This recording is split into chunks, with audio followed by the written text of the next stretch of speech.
The United Nations has announced it will implement a political declaration to back the fight against HIV and AIDS and bring an end to the epidemic by the year 2030. The political declaration on HIV and AIDS is devoted to eliminating the life-threatening epidemic disease in less than 15 years. It includes a plan to alleviate the death toll to less than 500,000 before the year 2020. Now, UN Secretary General Ban Ki-moon said during the meeting that enormous progress has been made in the fighting in the disease.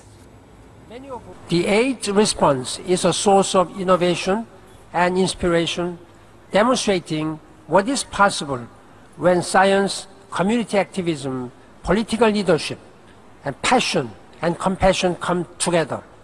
I commend everyone involved in this remarkable effort, and I wish you success in your deliberations and in ending the worldwide scourge of HIV/AIDS.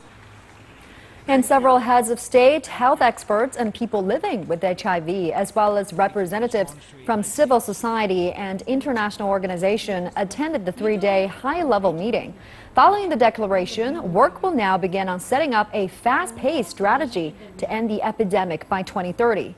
Ban called on the international community to continue funding the AIDS response and to ensure that people living with HIV or AIDS has access to comprehensive services. James Chow reports with more details.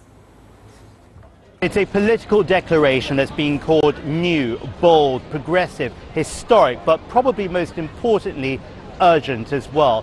What this declaration sets out is a blueprint, a roadmap for the next 5 years ahead, after which, of course, governments who have signed on now need to really deliver on the specific time-bound targets that have been set up within the text. We've been talking about 17 million people who are now accessing life-saving antiretrovirals. It's 2 million more in the year 2015 alone. They want to build up that momentum. They want to really ramp it up so that they can double the number of people on antiretrovirals by the year 2020. That means if that succeeds, about 90% of all people worldwide, which right now is about over 30 million living with HIV, will be on these life-saving ARTs. It's really, really ambitious, but it is essential that they stick to these really, really strict timetable targets because, of course, what they're trying to realize are the mini steps and the important mini steps leading up to a world with no AIDS by 2030. That's a vision not only set by UNAIDS, that's a vision that's now part officially of the Sustainable Development Goals.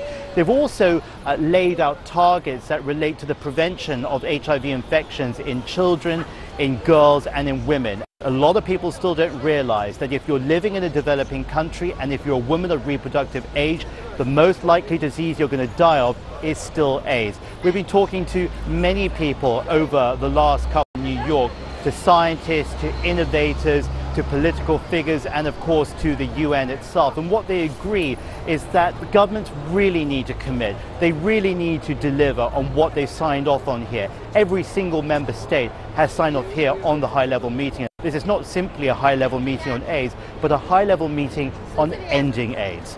I'm James Chow for CCTV in New York at the United Nations.